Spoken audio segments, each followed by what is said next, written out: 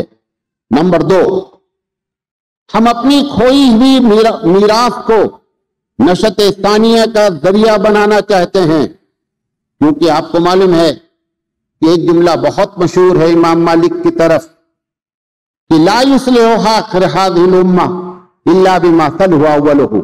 آج آپ کو یہ بھی بتاتا ہے چھوٹا سا طالب علم، یہ امام مالک کا اصل جملہ نہیں ہے، یہ ابو بکر صدیق رضی اللہ تعالی عنہ نے حضرت عمر کو نصیحت کی تھی۔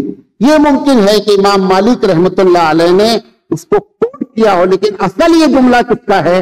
یہ اصل ابو بکر صدیق رضی اللہ تعالی عنہ کا ہے کہ اس امت کی اصلاح کا منہج وہی ہوگا جس بنیاد پر شروع میں جو طریقے اختیار کیے گئے تھے ہم اسی طریقے پہ نشست ثانیہ کرنے کا ارادہ رکھتے ہیں۔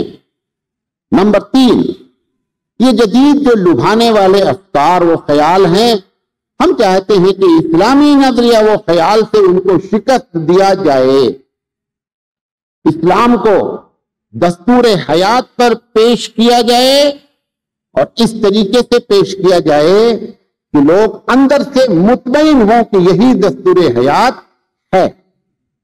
سوال یہ ہے،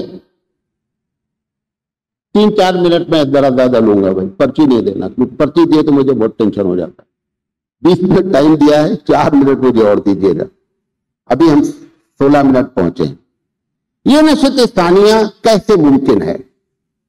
علی میاں ندوی رحمت اللہ علیہ کی کتاب ہے، آپ لوگ جانتے ہیں بہت مشہور کتاب ہے، ماذا خسر العالم الاسلامی۔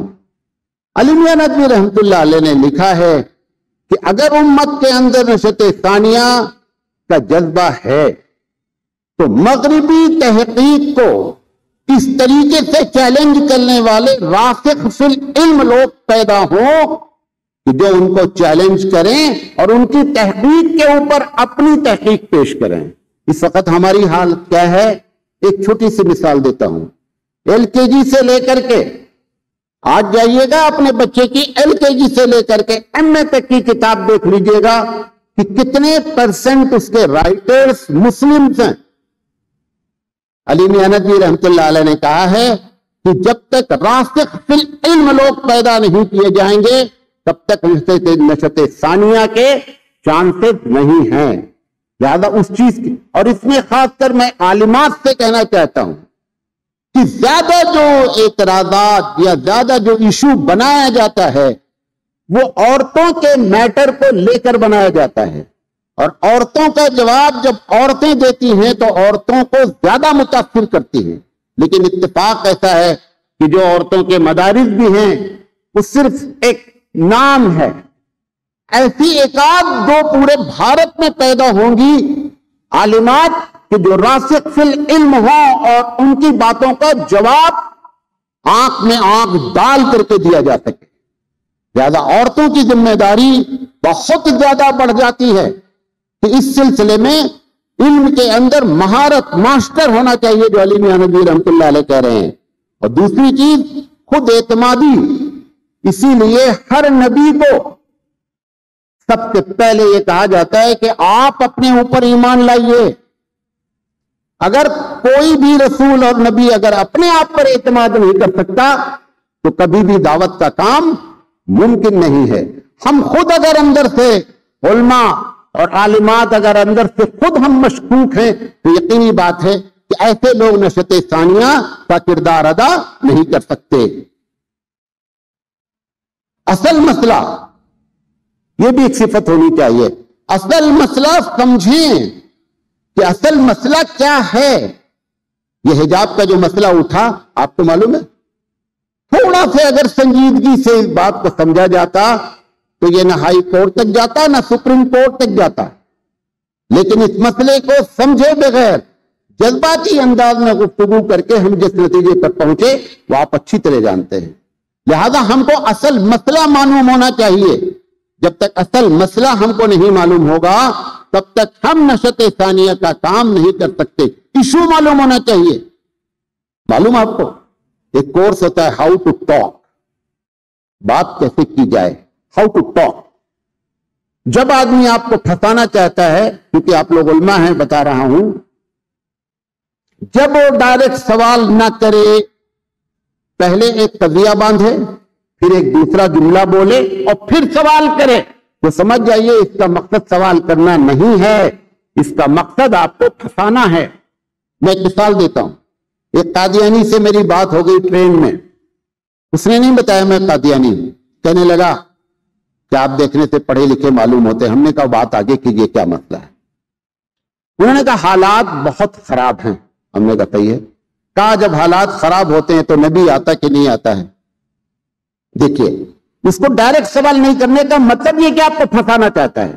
کہہ رہا ہے حالات خراب ہیں, جب حالات خراب ہوتے ہیں تو نبی آتے ہیں, تو نبی کیوں نہیں آئیں گے؟ میں تو سمجھ گیا کہ کس اسٹیشن سے بات کر رہے ہیں یہ. تو میں نے کہا اچھا یہ بتاؤ کہ جب کوئی رسول آتا ہے تو پہلے رسول کی کتاب میں جب لوگ چیٹنگ کر دیتے ہیں, لوگ اس کو تبدیل کر دیتے ہیں, تب دوسرا رسول آتا ہے. کہا ہاں. ہم نے کہا جب قرآن میں تبدیلی ہے, کہا نہیں. ہم نے کہا رسول کیوں آئے گا؟ یہ ہم کو اصل مسئلہ سمجھنے کی ضرورت ہے علماء کرام کو. آپ کو کہیں ایسا تو نہیں ہے کہ بزی کیا جا رہا ہے کہ آپ سوال کے جواب میں پریشان ہو جائیں. ایک RSS کے آدمی نے مجھ سے سوال کیا, آپ پہلے ہندوستانی ہیں یا پہلے مسلمان ہیں؟ اب بندہ دو میں سے کوئی ایک جواب دینے کی فکر, کون سا بات بولے؟ پہلے سوال دیکھیں کہ سوال صحیح ہے یا نہیں صحیح ہے. ہم مذہب کے لحاظ سے سب سے پہلے مسلم ہیں اور نیشنلٹی کے لحاظ سے سب سے پہلے مسلمان ہیں. یہ کون سی بات ہوئی؟ پی ایم نے ایک مجلس میں ٹوپی نہیں لگایا. ہمارے ایک لیڈر نے کہہ دیا کہ بھائی ہم بھی دوسروں کے مجلس میں جاتے تلک نہیں لگاتے. اگر پی ایم نے ٹوپی نہیں لگائے تو مسلمانوں کو ناراض نہیں ہونا چاہیے. مجھ سے سوال کیا گیا. ہم نے کہا جس نے بھی یہ بات کہی غلط کہی ہے. حالانکہ وہ بڑے بڑے قریبی تھے جنہوں نے یہ بات کہی تھی, مجھے معلوم نہیں تھا. خیر معلوم ہوتا تو بھی میں بولتا. انہوں نے یہ بات کہہ دیا کہ آپ مسلمان کیوں ناراض ہو رہے ہیں اگر انہوں نے ٹوپی نہیں لگائی. میں نے کہا اس لیے ناراض ہو رہے ہیں کہ جو ہر محفل میں اپنا چونگا بدلتا ہے, کشمیر گیا کشمیری ہو گیا, راجستھان گیا راجستھانی ہو گیا, مدھیہ پردیش آیا تو وہاں کا لباس پہن لیا. تو اگر وہ مسلم کی محفل میں پہنتا تھا تو ٹوپی لگا لینا چاہیے تھا. اور رہی ہماری بات, تو ہم کرسچن کی محفل میں جاتے ہیں تو بھی ٹوپی نہیں اتارتے, ہم ہندو کی محفل میں جاتے ہیں تو بھی ٹوپی نہیں اتارتے. ہم کو حق ہے چونگا نہ بدلنے کا, لیکن آپ کو کیا حق ہے چونگا نہ بدلنے کا؟ آپ تو بدلتے ہی رہتے ہیں, آپ کو بدل لینا چاہیے. لہذا میں یہ کہنا چاہتا ہوں کہ ہمارے علماء کو یہ بات سمجھنے کی ضرورت ہے کہ ایشو کو سمجھیں. آخری بات, طریقہ کار کیا ہو. نصاب تعلیم جو ہماری ہے, اس نصاب تعلیم پر سنجیدگی سے بیٹھ کر گفتگو کرنا چاہیے. ہمارے پاس تخصص فی الادب ہے, تخصص فی الافتاء ہے, تخصص فی القرآن ہے, تخصص فی راسخ العلم کا کوئی شعبہ کسی مدرسے میں نہیں ہے, کسی مدرسے میں نہیں ہے. اس کی ضرورت ہے اگر نشت ثانیہ کا ہم خواب دیکھ رہے ہیں. نمبر 1. نمبر 2, علی میاں ندوی رحمت اللہ علیہ نے ایک بات اور کہی تھی. انہوں نے کہا تھا کہ نصاب کو مسلمان بنا دو. کیا کہا تھا؟ نصاب کو مسلمان بنا دو. تو مجھ سے ایک صاحب نے پوچھا, آگے تشریح نہیں ہے, مجھ سے پوچھا. ہم نے کہا نصاب کو مسلمان بنانے کا آسان طریقہ بھی ہے اور مشکل سے مشکل طریقہ بھی ہے. ہم نے کہا آسان بتا دیتے ہیں. میتھ کے ایک بچے کو سوال آتا ہے کہ 1000 روپے بینک میں جمع کیے گئے, 5% انٹرسٹ ملا, تو سال بھر میں بتاؤ کہ کتنا انٹرسٹ ہوا, 1000 بڑھ کر کتنا پہنچا. ہم نے کہا اگر مسلمان حساب بنانا ہے تو اس کو ایسے ہی رکھا جائے. سوال یہ کیا جائے, ایک آدمی نے بینک میں 1000 روپے رکھے, 5% سود حرام کرائے, بتائے سال میں کتنا حرام کمایا.